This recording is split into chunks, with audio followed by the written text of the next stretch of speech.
Harga sijil hak memiliki kenderaan atau COE terus naik dan naik bagi mencecah rekod baharu.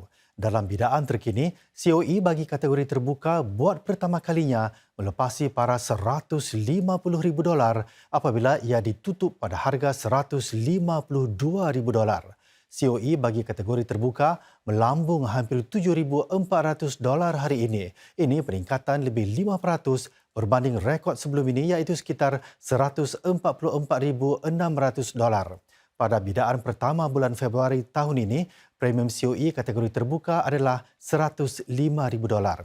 Bermakna dalam tempoh 8 bulan saja harganya sudah menjulang tinggi sebanyak 45%.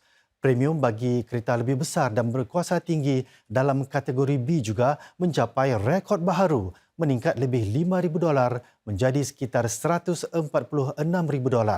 COE bagi kenderaan komersil yang merangkumi kenderaan muatan dan bas ia naik sekitar $2,000 kepada $85,900. Dalam pada itu, harga COE bagi motosikal juga meningkat hampir $200 kepada sekitar $10,850. Hanya kategori kereta kecil yang menyaksikan premiumnya jatuh kali ini iaitu susut $1,000 menjadi $104,000. Lagi 6,800 flat bina ikut tempahan BTO dilancarkan hari ini di 8 kawasan meliputi estet matang dan bukan matang. 75% daripada flat ini dijangka siap dalam tempoh 4 tahun. Satu projek di kawasan tengah misalnya mempunyai tempoh menunggu 3 tahun sahaja. Bagi BTO tersebut, beberapa peraturan baharu juga akan dilaksanakan buat pertama kalinya. Misalnya, keluarga dan pasangan yang memohon buat kali pertama akan diberi keutamaan. Kategori baharu bagi ibu bapa dan pasangan kali pertama memberi mereka keutamaan didahulukan sekiranya mereka membuat permohonan bagi flat 4 bilik atau yang lebih kecil di estet bukan matang. Selain itu, peraturan baharu lain termasuk melaksanakan lebih banyak syarat untuk mencegah pemohon daripada menolak tawaran flat yang sudah diberikan kepada mereka. Misalnya, keluarga kali pertama yang akhirnya tidak memilih flat yang ditawarkan akan dianggap sebagai pembeli kali kedua untuk tempoh setahun. First, we will introduce the new category called First-Timer Parents and Married Couples, or FTPMCs. These are younger married couples or families with young children. They will receive 3 ballot chances instead of 2. Second, we will also tighten the non-selection of flat rules. This is to ensure more efficient flat allocation and to allow those in urgent need of housing to secure their flats quicker.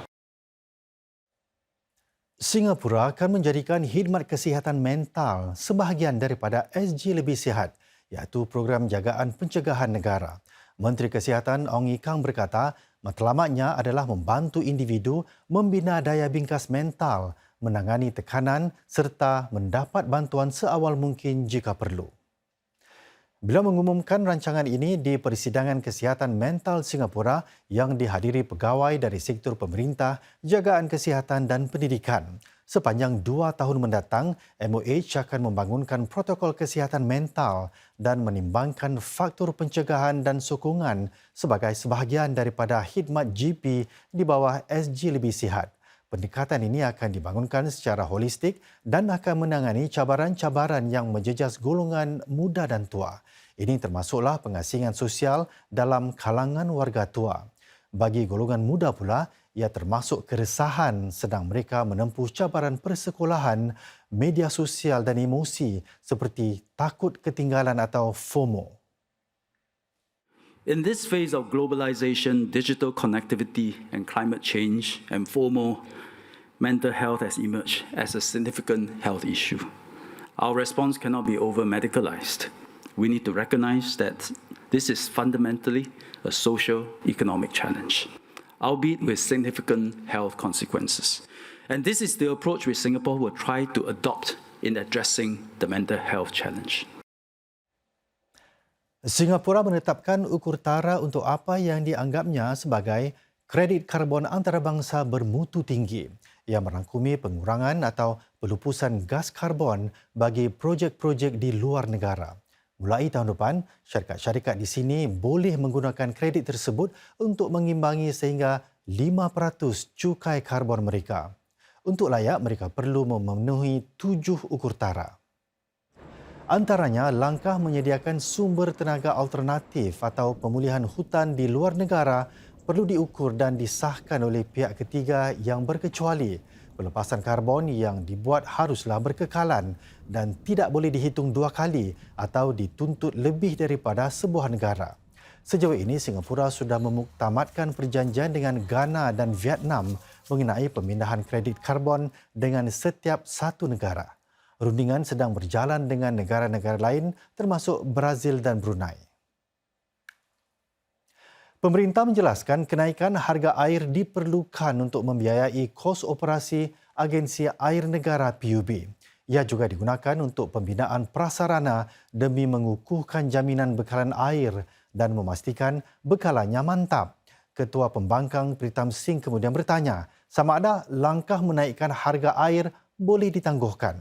Menjawab, Menteri Negara Kanan Kemampanan dan Sekitaran Amy Khor berkata, tekanan kos sudah meningkat dengan banyak sejak kali terakhir dinaikkan 6 tahun lalu.